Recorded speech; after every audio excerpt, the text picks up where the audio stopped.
Good morning to all. आज व्याकरण की इस क्लास में आप सबका स्वागत है। आइए आज ग्रामर का व्याकरण पुस्तक पाठ 6 पद परिचय के बारे में पढ़ते हैं। ध्यानपूर्वक सुनिए और समझने का प्रयास कीजिए। सबसे पहला है पद परिचय। पद क्या है? परिचय का मतलब तो आप जानते हो, किसी के बारे में जानना। पद शब्द का मीनिंग क्या है? जब कोई शब्द वाक्य में प्रयोग हो जाता है तो वो पद कहलाता है। जब कोई शब्द वाक्य में प्रयुक्त हो जाता है तो वह पद कहलाता है। जैसे नेहा ने मुझे आम दिए। देखो, इसमें बहुत सारे शब्द हैं। नेहा, मुझे, आम, बहुत सारे शब्द, और इन सब को मिलकर क्या बन गया है? वाक्य बन गया है। इस प्रकार शब्द जब वाक्य बन जाए, शब्द जब वाक्यों में परिवर्तित हो जाए तो वो पद कहलाता है। पद व्याकरण के नियम से बंधा होता है। उनमें कुछ व्याकरण का अनुशासन होता है और कुछ नियम होते हैं। नियम या अनुशासन मतलब क्या? नियम और क्या? नियम का पालन करना ही अनुशासन। तो नेहा ने मुझे आम दिए, इन यहाँ पर शब्दों में, शब्दों की सहायता से वाक्य बना है। नेहा मुझे आम देगी, नेहा को मैंने आम दिए, नेहा मुझे आम दो। ये बहुत सारे वाक्य हैं और ये सारे वाक्य जो है व्याकरण के नियम से बंधे हैं और उन नियमों में कुछ विकार है, कुछ परिवर्तन भी है। नेहा ने, नेहा को, मैंने, मुझे, देना, देगी, देगा आदि। तो इस प्रकार नियमों से, पदों का नियमनों से या पद का नियम से बंधना पद परिचय कहलाता है। पद परिचय वाक्य में प्रयुक्त जो पद होते हैं, वाक्य में प्रयुक्त जो पद होते हैं व्याकरणिक, उनका व्याकरण की दृष्टि से परिचय देना पद परिचय कहलाता है। वाक्य में प्रयुक्त पदों का व्याकरणिक परिचय देना पद परिचय कहलाता है। पद परिचय का अर्थ होता है पदों का विश्लेषण, यानी इसमें वाक्यों में प्रयुक्त जो सार्थक शब्द हैं, पद हैं, वो व्याकरण को नियमों के अनुसार हैं या नहीं हैं, उनकी क्या विशेषताएं आदि आदि के बारे में इसमें जाना जाता है।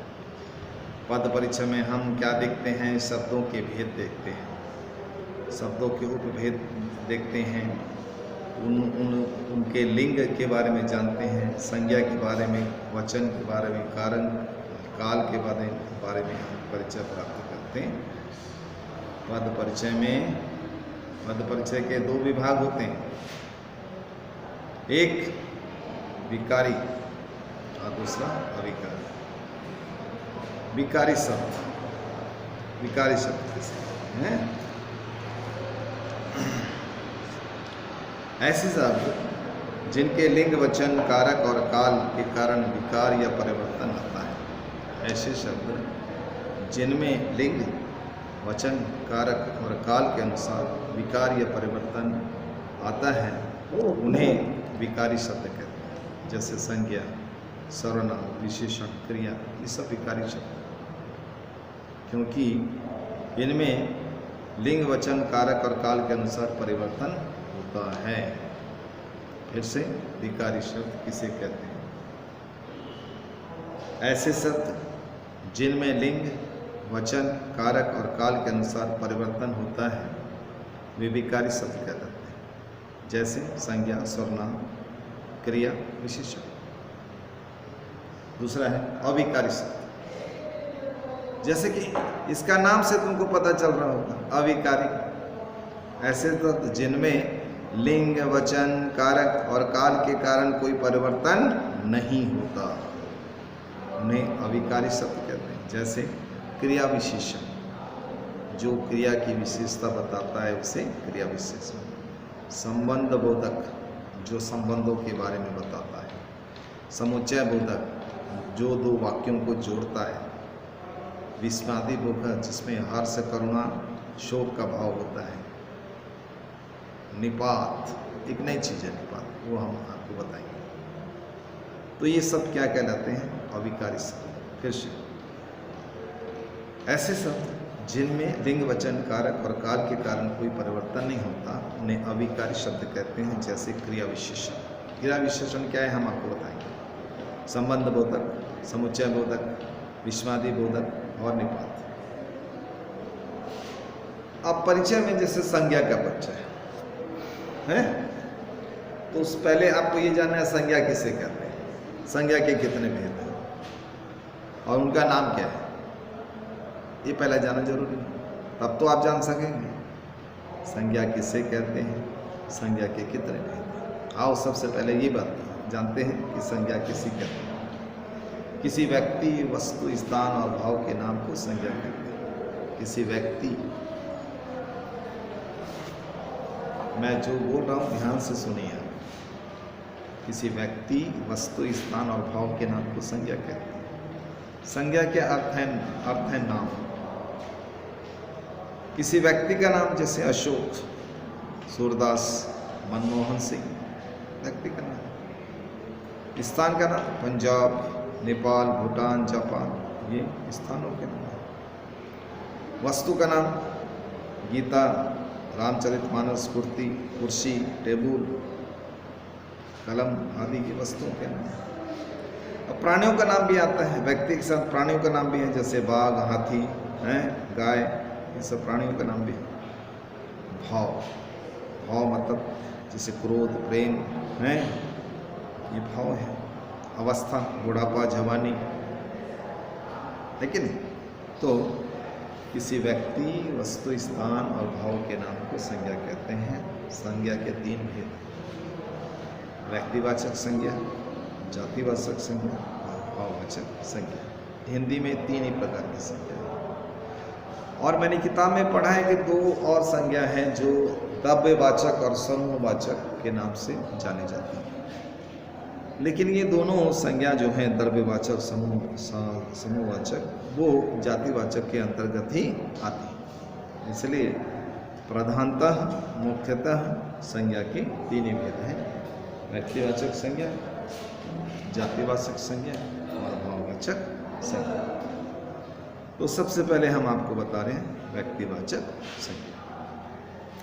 व्यक्तिवाचक संज्ञा किसको कहते हैं? जिस सबसे किसी विशेष व्यक्ति, वस्तु, स्थान आदि का बोध होता है, उसे व्यक्तिवाचक संज्ञा कहते हैं। जिस सबसे किसी एक खास विशेष व्यक्ति के, वस्तु के और स्थान के का बोध होता है, उसे व्यक्तिवाचक संज्ञा कहते हैं। जैसे विवेकानंद एक खास व्यक्ति का नाम, कामायनी एक खास पुस्तक का नाम है, कोलकाता एक खास स्थान का नाम है।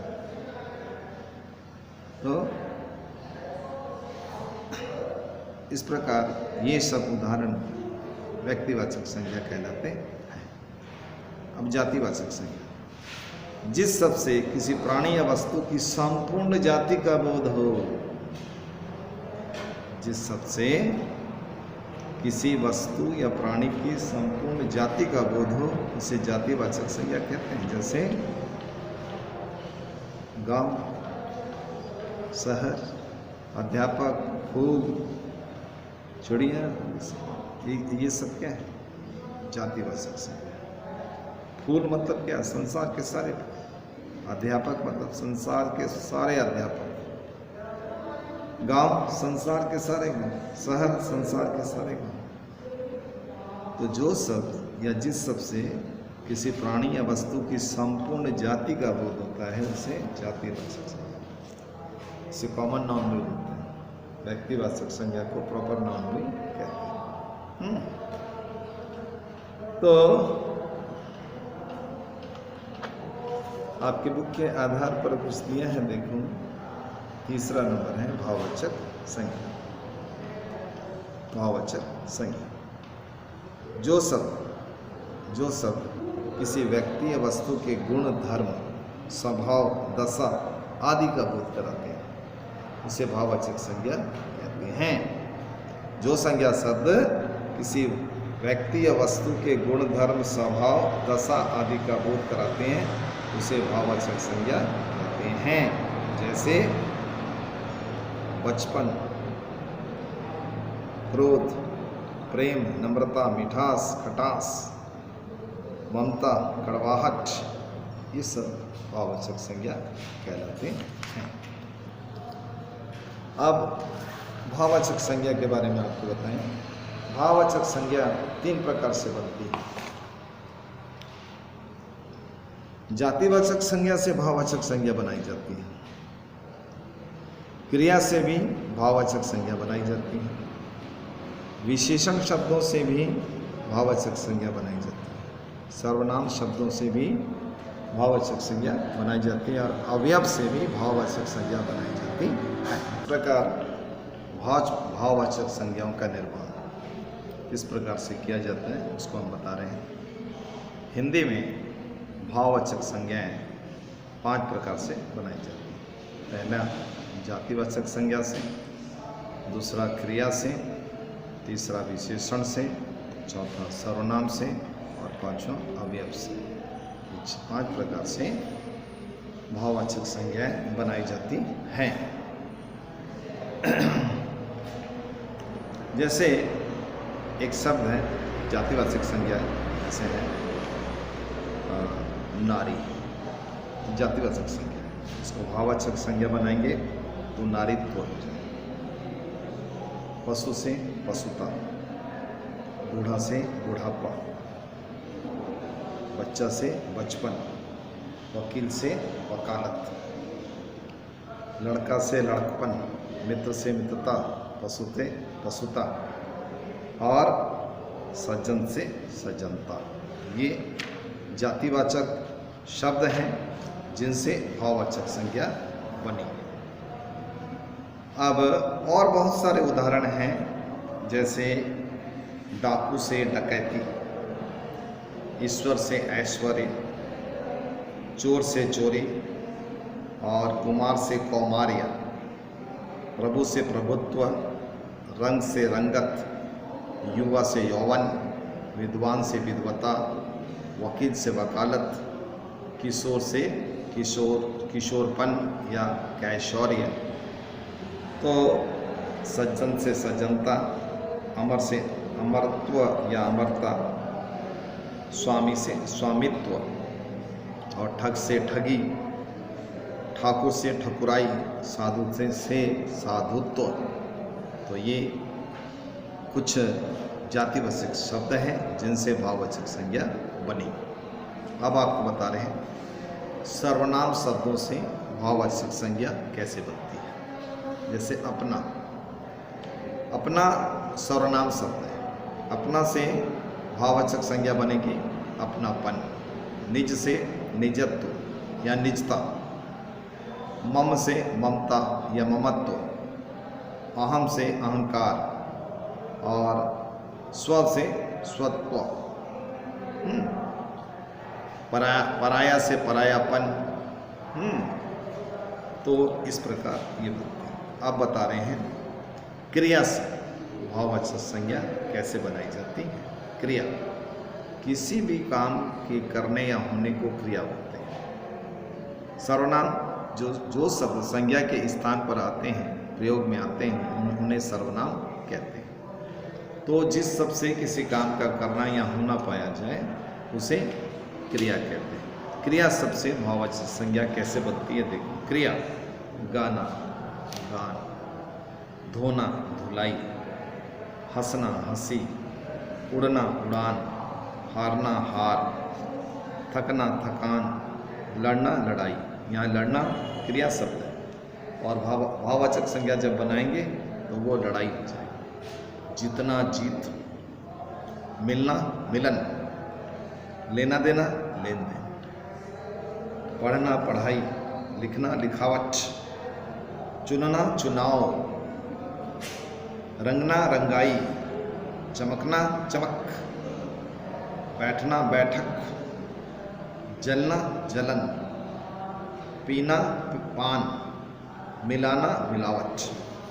मिलाना क्रिया शब्द है और जब उसको हम भाववाचक संज्ञा बनाएंगे तो मिलावट हो जाएगा। काटना कटाई, भूलना भूल, बनाना बनावट, घबराना घबराहट, रोना रुलाई, बोना बुआई, थकना थकावट, ढलना ढलान, हारना हार, कमाना कमाई, बिकना बिक्री, चिल्लाना चिल्लाहट, सोना स्वप्न, पालना पालन, बुलाना बुलावा, थिरकना थिरकन, दिखाना दिखावट, उतरना उतार, उलझना उलझा। तो ये क्रिया शब्द हैं जिनसे भाववाचक संज्ञा बनी। अब है विशेषण। विशेषण शब्दों से कैसे भाववाचक संज्ञा बनती है। जैसे बुद्धिमान विशेषण, भाववाचक संज्ञा में बुद्धिमत्ता। बुरा बुराई, जंगली जंगलीपन, सरल सरलता, नीच नीचता, उच्च उच्चता, सुंदर सुंदरता, चापलूस चापलूसी, बड़ा बड़प्पन, भला भलाई, गरीब गरीबी, बूढ़ा बुढ़ापा, मजदूर मजदूरी, चतुर चतुराई या चतुरता, विधवा वैधव्य। तो ये विशेषण शब्द हैं जिनसे भाववाचक संज्ञाएं बनी हैं। और भी बहुत सारे उदाहरण आपकी बुक में दिए हैं। विस्तार पूर्वक जो विषय वस्तु दी गई है उसको आप पढ़िए। हमने बहुत सारे उदाहरण जो बताए हैं उनको भी आप सुने और बुक में जो है उसको भी आप पढ़िए। तो अब है अवयव से भाववाचक शब्द बनाना। जैसे वाह वाह अवयव है तो हो जाएगा भाववाचक में वाही वाही, खूब खूबी, शीघ्र शीघ्रता, दूर दूरी, समीप समीपता, शाबाश शाबाशी। ये हैं कुछ ऐसे अवयव शब्द जिनसे भाववाचक संज्ञा बनी। अब हम आपको बता रहे हैं लिंग या जेंडर। लिंग का अर्थ होता है पहचान। लिंग का अर्थ होता है पहचान।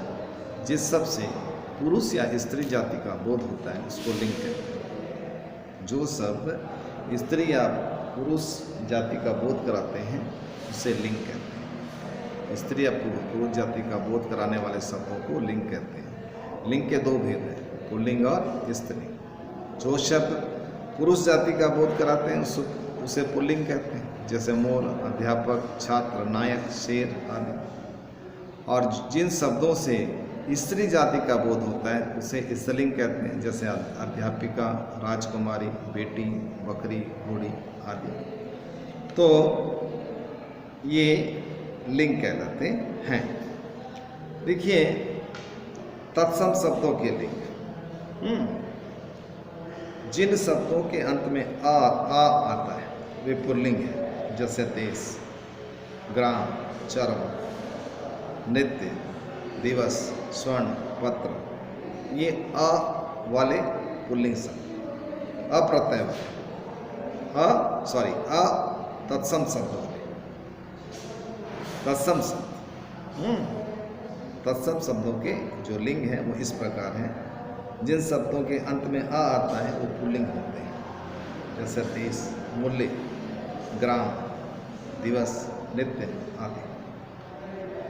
यह अंत वाली क्रिया जिन शब्दों के अंत में यह आता है, जैसे इंद्रिय, विनय, आय है, ये जो शब्द हैं इन शब्दों के अंत में यह आया है। और यह वाले जो ये तत्सम शब्द हैं वो स्त्रीलिंग होते हैं।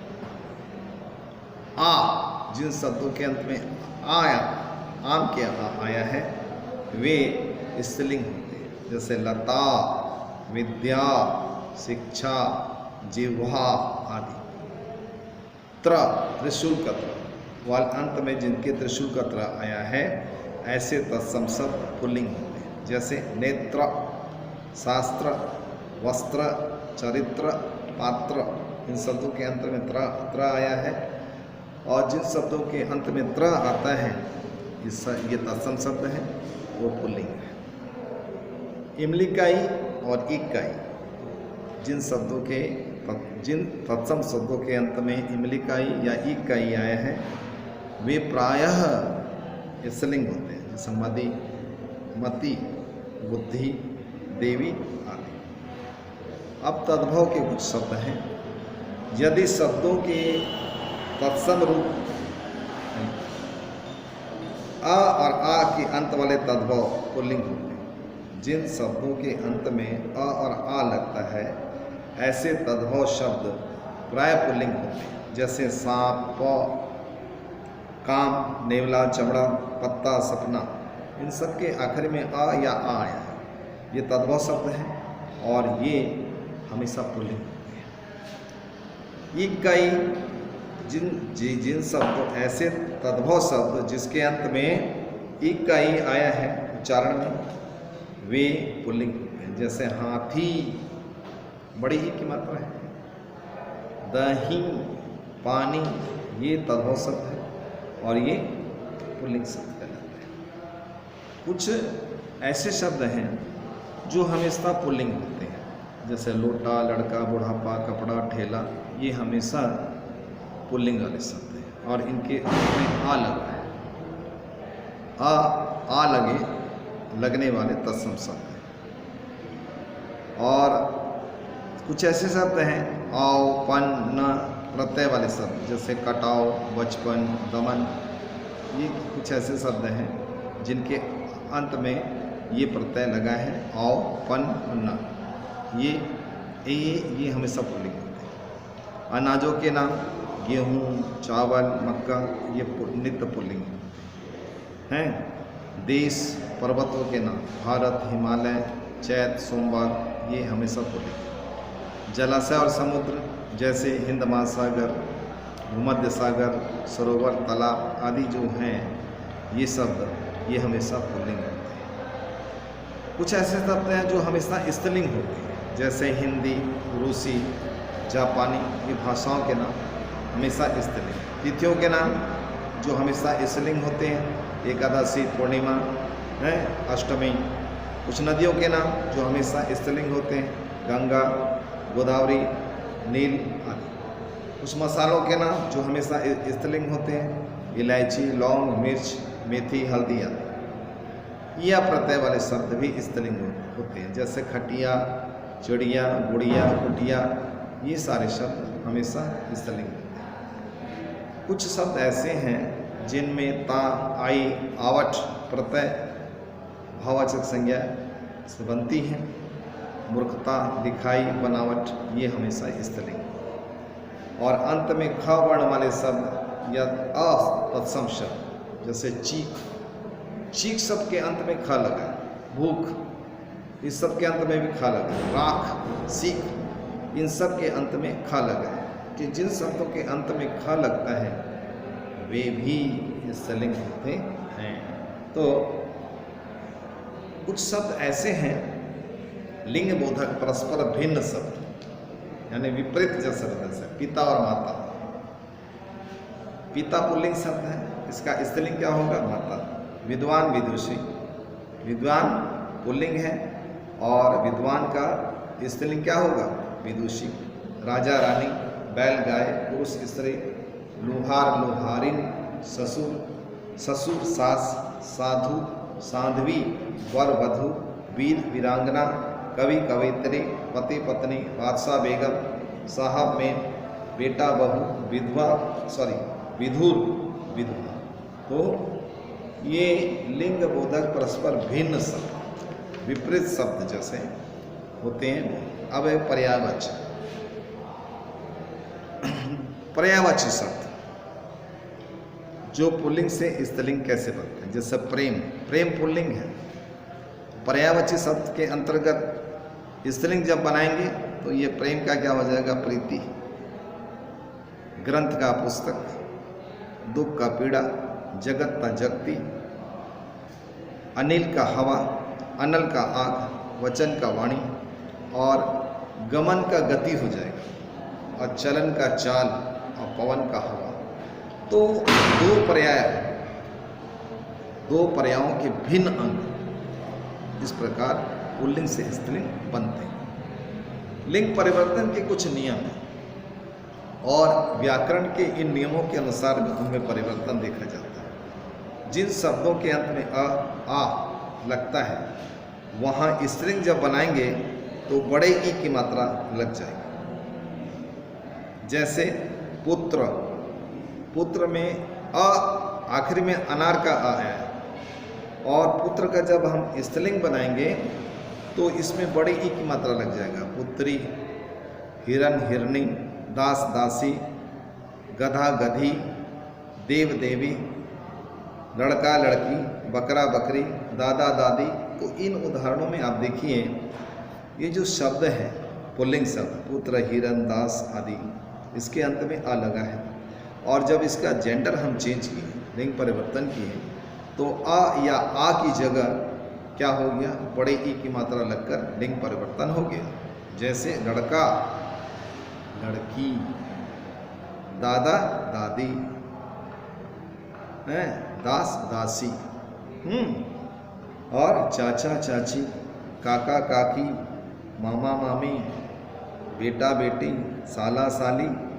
इन उदाहरणों में हम देखते हैं कि पुल्लिंग जो शब्द है उसमें आ या आ लगा है, और जब इनका जेंडर चेंज किया जाता है तो आ और आ की जगह आ में परिवर्तन होता है और ई की मात्रा लग जाती है।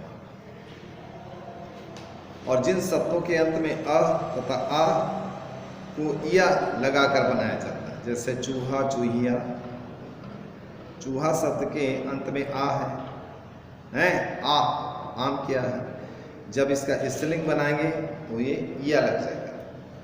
चूहा चूहिया, डिब्बा डिबिया, लूटा लुटिया, बूढ़ा बुढ़िया, बेटा बिटिया, बंदर बंदरिया, बछड़ा बछिया, खाट खटिया। और कुछ ऐसे शब्द हैं जिनके पुल्लिंग शब्द हैं जिसके आखिर में आनी जोड़ा जाता है, आनी। जैसे मुगल मुगलानी, नौकर नौकरानी, सेठ सेठानी, देवर देवरानी, पठान पठानी।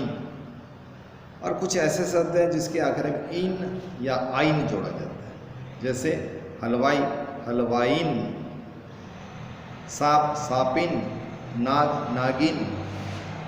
कुछ ऐसे शब्द भी हैं जैसे शेर शेरनी, जिसके अंत में नी जोड़ा गया। शेर शेरनी, मोर मोरनी, सिंह सिंहनी, जाट जाटनी। इन सब के अंत में नी जोड़कर लिंग परिवर्तन किया गया, पुल्लिंग से स्त्रीलिंग बनाया गया है। अकारांत शब्द है कुछ शब्द जिसके अंत में आ है, बाल बाला, आ को जोड़कर बनाया गया। तनुज तनुजा, चंचल चंचला, सूत सूता, श्याम श्यामा, पूज्य पूज्या, प्रिय प्रिया। ये आ को जोड़कर पुल्लिंग से स्त्रीलिंग बना है। अब देखिए तत्सम शब्दों में मान और वान शब्दों में मति और वति को जोड़कर लिंग परिवर्तन किया। जैसा बलवान बलवती, धनवान धनवती, पुत्रवान पुत्रवती, भगवान भगवती, आयुष्मान आयुष्मती, शक्तिमान शक्तिमती, श्रीमान श्रीमती, बुद्धिमान बुद्धिमती। तो यहाँ पर पुल्लिंग शब्दों से स्त्रीलिंग जब बनाया गया है तो वहाँ पर मान और वान की जगह मति और वति को जोड़ा गया है। अकांत वाले जैसे नायक नायिका, संयोजक संयोजिका, और ई में इनी जैसे लगाया गया। एकांकी एकांकनी, हाथी हथनी, स्वामी स्वामिनी। यहाँ पर स्वामी देखो, स्वामी स्वामी शब्द में बड़ी एक मात्रा लगेगी। उसको जब हम स्त्रीलिंग बनाएंगे तो हमने इनी का प्रयोग किया है। स्वामिनी, हाथी हथनी। तो इस प्रकार नित्य पुल्लिंग शब्दों में मादा शब्द को जोड़कर भी स्त्रीलिंग बनाया जाता है। जैसे भालू, भालू का मादा भालू, भालू पुल्लिंग शब्द है, और जब इसका स्त्रीलिंग बनाएंगे तो मादा शब्द को ऐड करेंगे। भालू मादा भालू, उल्लू मादा उल्लू, मगरमच्छ मादा मगरमच्छ, चीता मादा चीता, खरगोश मादा खरगोश। नित्य स्त्रीलिंग में नर जोड़ा जाता है और नर शब्द को जोड़कर पुल्लिंग बनाया जाता है। जैसे गिलहरी, गिलहरी स्त्रीलिंग है, उसको पुल्लिंग बनाएंगे तो कैसा बनेगा? नर गिलहरी। लोमड़ी नर लोमड़ी, मक्खी नर मक्खी, छिपकली नर छिपकली। तो इस प्रकार लिंग परिवर्तन के कुछ नियम हैं, आपकी बुक में दिया गया है, उसको भी आप ध्यानपूर्वक पढ़िए और वो कैसे परिवर्तन हुआ है उसको समझने का प्रयास कीजिए। फार्मूला है, फार्मूले के आधार पर आप चलिए। अब है नेक्स्ट वचन। वचन का मतलब होता है संख्या। जिस शब्द से किसी व्यक्ति या वस्तु की संख्या के बारे में पता चलता है, जिस शब्द से हमको किसी व्यक्ति या वस्तु की संख्या के बारे में पता चलता है उसको वचन कहते हैं। वचन दो प्रकार के होते हैं, एक वचन और बहुवचन। जब शब्द के जिस रूप से एक वस्तु या एक व्यक्ति के बारे में सूचना मिलती है तो वो एक वचन होता है। जैसे मुर्गा, पंखा, यहाँ पर हमको एक वस्तु के बारे में पता चल रहा है। शब्द के जिस रूप से किसी व्यक्ति के एक या किसी व्यक्ति या वस्तु के एक होने का, किसी वस्तु या व्यक्ति के एक संख्या में एक होने का बोध होता है, उसे एक वचन कहते हैं। पंखा, मुर्गा, कन्या आदि। शब्द के जिस रूप से किसी व्यक्ति के अनेक या किसी वस्तु के अनेक संख्या होने का, एक से अधिक संख्या होने का बोध होता है, उसे बहुवचन कहते हैं। यानी वहाँ पर एक व्यक्ति है या एक से ज़्यादा है, एक से ज़्यादा के बारे में जहाँ सूचना मिलती है, एक से ज़्यादा वस्तु है, एक से ज़्यादा व्यक्ति है, तो शब्द के जिस रूप से एक से अधिक व्यक्ति या वस्तु के होने का बोध होता है उसे बहुवचन कहते हैं। तो इस प्रकार ये एक वचन और बहुवचन के बारे में हमने आपको बताया। अब एक वचन और बहुवचन का जो परिवर्तन रूप है, एक वचन से बहुवचन कैसे बनाते हैं उसके बारे में कुछ नियम बता रहे हैं आपको। आकारांश पुल्लिंग शब्द के अंत में जब आ के स्थान पर ए प्रत्यय जोड़कर बनाया जाए। जैसे लड़का, लड़का शब्द के अंत में आ लगाए, आम के आ, और जब बहुवचन बनाएंगे तो आ की जगह ए हो जाएगा। लड़का, लड़के, लड़का, आ, लड़के,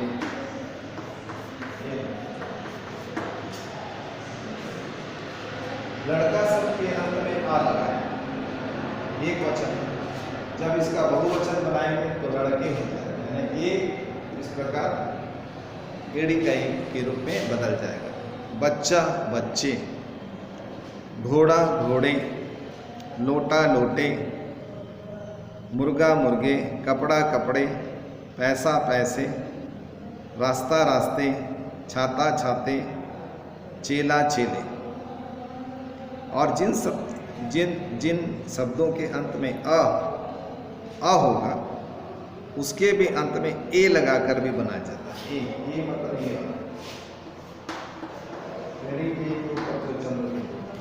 जैसे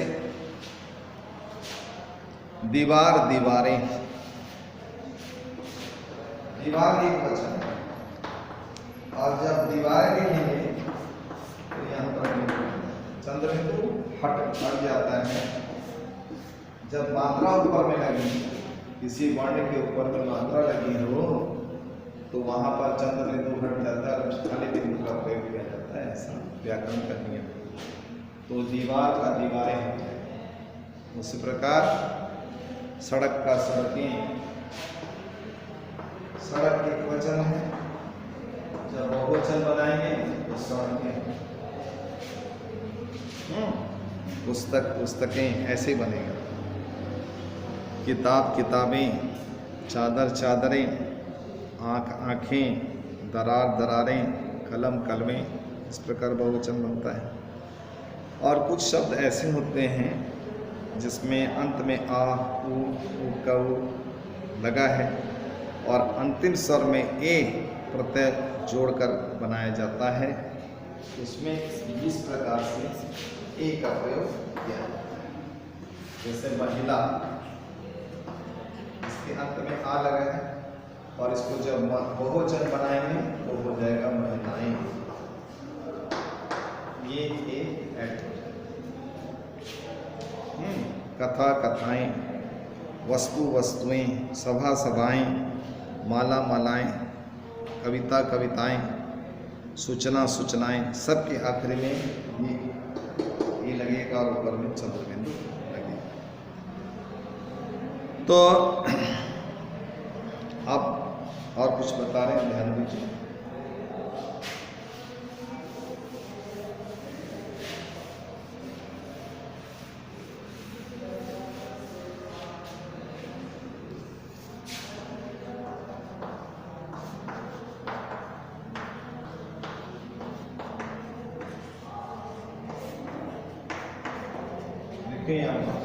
नदी, नदी एक वचन, जब बहुवचन बना जाएगा तो नदियाँ होती हैं। नदियाँ में द में यहाँ बड़ी एक मात्रा है, लेकिन बहुवचन में द में छोटी एक मात्रा होगी और या होकर या के ऊपर चंद्र बिंदु लग जाएगा। समझ में है? एकांत संज्ञा शब्दों में आ बहुवचन सूचक प्रत्यय लगता है तो अंतिम स्वर में ई का परिवर्तन ह्रस्व ई में हो जाता है तथा ई और आ के मध्य या ध्वनि का आगम हो जाता है। इस प्रकार इक्कई, बड़े इक्कई, इमलिकाई, बड़े इक्कई को ईया अंत में ई हो तो उसी के स्थान पर या भी जोड़ा जाता है। कहने का मतलब ये है, एक वचन में बड़े की मात्रा है तो बहुवचन जब बनेगा तो इस शब्द का जो बड़े की मात्रा छोटे ही बन जाएगा और अंत में या और उसके ऊपर चंद्र बिंदु आ जाएगा। इसका और उदाहरण देखें, जैसे रोटी रोटियां, इस प्रकार बनेगा। रोटी रोटी ऐसा है,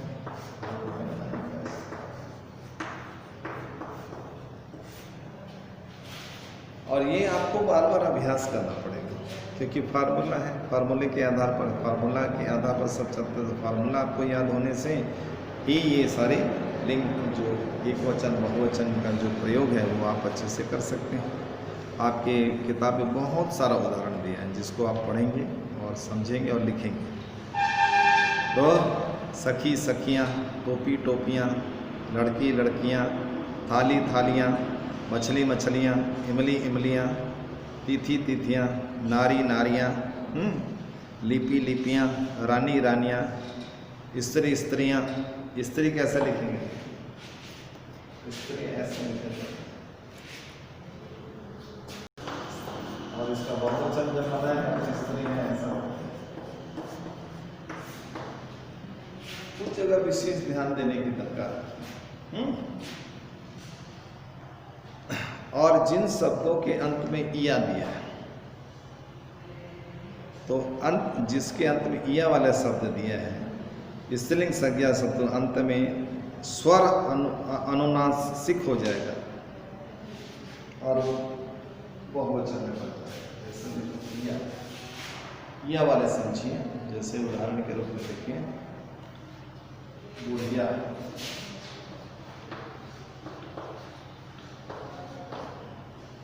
इसके अंत में या, इसका व्याकरण के हिसाब से इसका प्रयोग क्या है? या। इसका बहुवचन जब बनाएंगे तो ये यहाँ पर अनुनासिक, ये अनुनासिक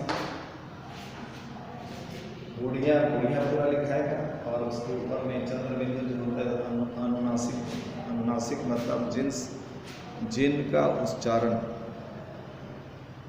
उच्चारण नाक से और मुंह से दोनों से होता है उसको अनुनासिक बोलते हैं। तो इसका जो चिन्ह है वो चंद्र बिंदु है। तो बुढ़िया इसका हो जाएगा गुड़िया, उच्चारण देखो है गुड़िया गुड़िया, यानी आखिरी वाले शब्द को थोड़ा लंबा खींचना है। चिड़िया चिड़िया चिड़िया, पुड़िया पुड़िया, चुईया चुईया। तो इससे पता चलता है कि अंत में क्या लगा है, चंद्र बिंदु लगकर बहुवचन बना। तो कुछ ऐसे शब्द हैं जो हमेशा एक वचन रहते हैं, जैसे सोना चांदी, आटा बेसन सूजी आग, ये सब जो पदार्थ हैं वो एक वचन में रहते हैं। लंबाई खटास क्रोध प्रेम पढ़ाई दृढ़ता, ये हमेशा एक वचन में रहते हैं, इनका वचन नहीं बदलता। सीता राम, ताजमहल, दिल्ली, जोही, हिमालय, सचिन, ये सब हमेशा एक वचन में रहते हैं। और कुछ ऐसे शब्द हैं जो हमेशा बहुवचन में होते हैं, बहुवचन में ही हमेशा रहते हैं। जैसे आंसू, आंसू बह रहे हैं, हमेशा बहुवचन में होता है। केस, केस मतलब ये जो बाल है ये बहुवचन है, केस कटवा लो। दर्शन, दर्शन शब्द बहुवचन है, आज आपके दर्शन हुए। प्राण बहुवचन, होश बहुवचन, हस्ताक्षर बहुवचन, इस चेक पर हस्ताक्षर कर दीजिए, उसके होश उड़ गए। तो आंसू, केस, दर्शन, प्राण, होश, हस्ताक्षर ऐसे शब्द हैं जो हमेशा बहुवचन के रूप में प्रयोग किए जाते हैं। कुछ युग्म शब्द बहुवचन होते हैं, जैसे माँ बाप हैं, गाय भैंस, बाप दादा, पेड़ पौधे, भेड़ बकरी, ये सब बहुवचन होते हैं। कुछ आदर देने के लिए भी कुछ शब्दों में बहुवचन का प्रयोग किया जाता है। जैसे गांधी जी आ रहे हैं, गांधी जी एक व्यक्ति है, लेकिन आदर देने के हिसाब से, उनका आदर देने के लिए उनका प्रयोग बहुवचन के रूप में हुआ है। राष्ट्रपति पधार रहे हैं, प्रधानमंत्री भाषण दे रहे हैं, पिताजी शाम को आ जाएंगे। तो आदर देने के लिए भी आदरार्थ बहुवचन का प्रयोग किया जाता है। तो इस प्रकार कुछ जगह ऐसा भी होता है एक वचन बहुवचन, जैसे बच्चा बच्चों, लड़की लड़कियों, देशवासी देशवासियों, मित्र मित्रों। तो बहुवचन संबोधन, बहुवचन संबोधन और अनुनासिकता, संबोधन में भी बहुवचन रूप नजर में आता है। बच्चों ध्यान से सुनो, बच्चों ध्यान से पढ़ो। तो इस प्रकार आज इतना ही हम आपको बताएंगे। तो पद परिचय में हमने आज आपको क्या क्या बताया, एक बार दोहरा देते हैं आपको। सबसे पहले हमने पद परिचय किसे कहते हैं वो बताया, उसके बाद संज्ञा और उसके भेद बताए, उसके बाद हमने आपको लिंग किसे कहते हैं, लिंग के कितने भेद हैं वो बताया, उसके बाद हमने आपको वचन किसे कहते हैं, वचन के कितने भेद हैं उसके बारे में बताया। अब हम आपको कल इसका शेष जो भाग है जिसमें कारक, कारक किसे कहते हैं, कारक के कितने भेद हैं वो बताएंगे। इसके अलावा सर्वनाम किसे कहते हैं, सर्वनाम के कितने भेद हैं वो बताएंगे। इसके बाद विशेषण किसे कहते हैं, विशेषण के कितने भेद हैं ये बताएंगे। तो आज भर इतना ही जो हमने आपको पढ़ाया है। किताब खोलिए, ध्यानपूर्वक पढ़िए और जो उत्तर आपको आता है उसको आप किताब में जो उत्तर लिखने का है उसको लिखिए। जो उत्तर रफ कॉपी में लिखना चाहते हैं आप तो उसे रफ कॉपी में लिख कर अभ्यास कीजिए। इसके अलावा आपके इस निबंध पुस्तक के अंत में बहुत सारे पत्र दिए हैं, निबंध दिया है, सबको पढ़िए और लिखिए। इसके अलावा पैराग्राफ राइटिंग वगैरह भी दिया है, मुहावरे वगैरह दिया है, लोकतियाँ दिए हैं, सबको पढ़िए। अनसीन पैसेज के बहुत सारे उदाहरण दिए हैं, उसको भी पढ़िए और शुद्ध शब्द लिखिए, उसको भी प्रैक्टिस कीजिए। पढ़िए और लिखिए, दोनों काम कीजिए। शेष कल हम आपको बताएंगे। आज इतना ही बस। नमस्कार।